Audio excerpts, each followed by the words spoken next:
Okay, so in terms of awareness, we have Judgment, the major arcana, and we have the King of Wands. So Judgment, we see the gray people rising out of their coffins, listening to the angel blow the horn, the fanfare, the call, listening to the call. They may say, I'm ready to leave the darkness. I'm ready to feel reborn. I'm ready to leave behind the part of my life where I maybe feel a little dead inside, where I feel that I'm not reaching my potential as a person, my highest self.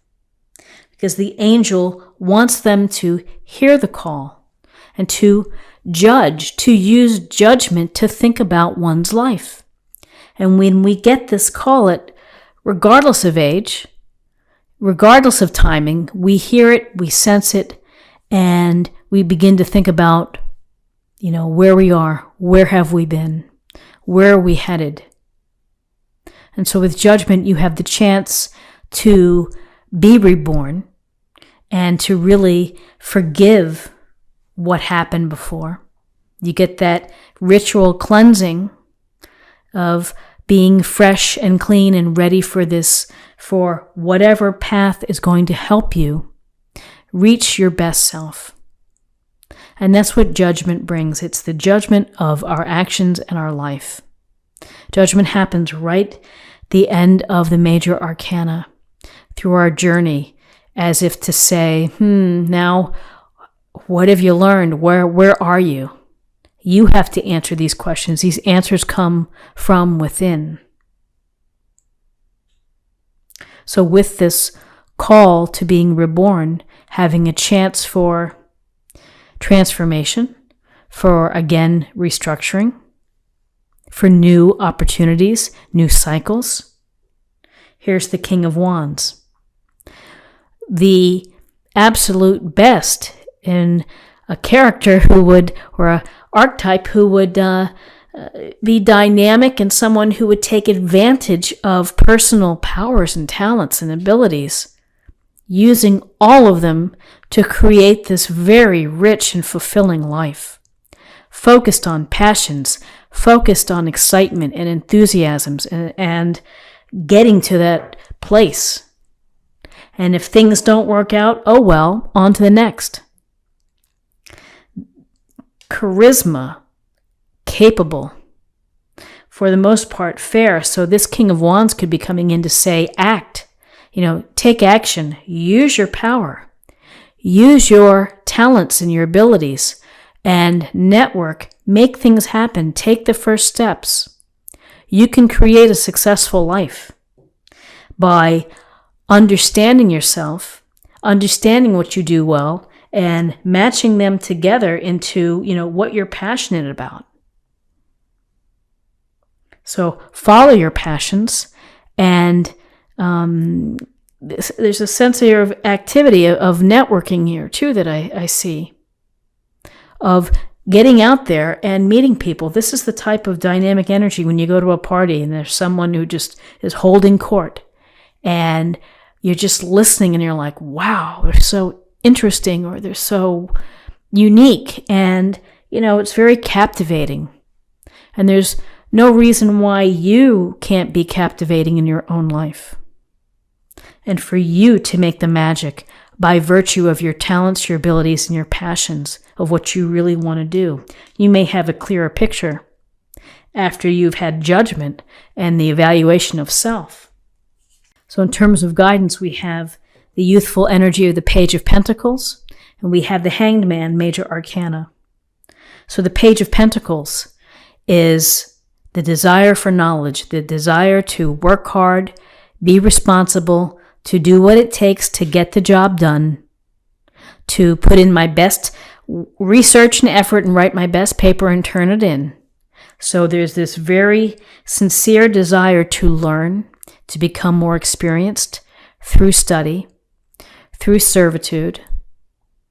And if I do that, then I'm going to be able to get some more of these pentacles, and I'm going to be able to carve my own path. It's with knowledge behind me And it's with hard work, and it's with this pentacle approach of being grounded and pragmatic and having a plan that helps me become a more successful activator of my own power, such as the King of Wands. So with this desire for knowledge, here we have the Hanged Man. The Hanged Man who's not going anywhere from this position. So he's become comfortable from where he's hanging. He's just hanging out. And it could be a pause. It could be a temporary, time out. You may be holding off on making a decision this week. You may be looking at things differently because you have to. When you're upside down, you see things differently. It may provide you with some inspiration. It may point you in a different direction. It may help you process some things that you're working on, is to approach it from a different way. But there's a sense here of just suspension and holding on and, maybe not making any fast and furious decisions this week. So in terms of possible outcomes, we have the Six of Cups and we have the High Priestess, Major Arcana. So interesting together. The Six of Cups, it's about giving and receiving, of doing so to be able to help others when you're in a position to, and to think about others and to help them get what they need in order to get back on their feet. So here the merchant's giving these beggars, he's giving them some coins. He's also holding the scales. It's a little disconcerting to see that. Do we really measure out how we help? Perhaps for some, they do. Perhaps when it comes to charities, they're very focused on how much they're able to provide. So, maybe that's the way to think about it. But when you're in a position when you need support, ask for it. Ask for help. More often than not, people are wanting and willing to help you. And if you feel that you're still not getting what you need, there are organizations. Reach out. And when you are in a position to help, and particularly here in the States this week, to be able to volunteer, to do something to help someone less fortunate, it has a lot of meaning to it to do that. And then along with this sense of giving and receiving, we're getting a strong message here, which is to pay attention to your intuition, your inner guides. The High Priestess is the feminine ideal of knowledge, self-knowledge, understanding yourself. Often similar, I think, to the Judgment card. This High Priestess is passive, may take time to meditate, to reflect, to think about life, to think about what's going on underneath your heart and the subconscious. It's also tuning into your intuition and your inner guides.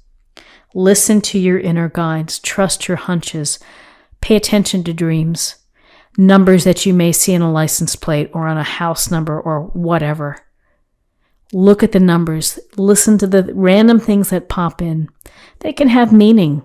It's important to allow the messages to come through.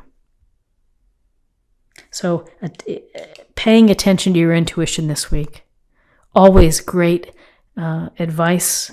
It's nice to see the High Priestess. So Cancer, this is what I have for you for the week. Let's see what we have in terms of an affirmation for the week or a meditation point. Health and healing. Hilarion, if I'm pronouncing that correctly. So health and healing, to watch your energy levels this week, your travel, your stress. Sometimes for those at Thanksgiving can be really stressful. It can be overwhelming.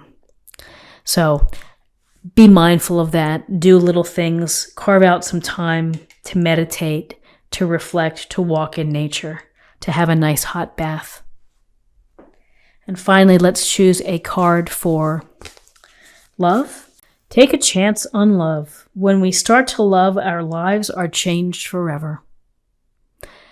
And love is open-ended. Loving friends, loving what you do. Take a chance on love. It's such a vital an important emotion is to give love and to be able to receive love.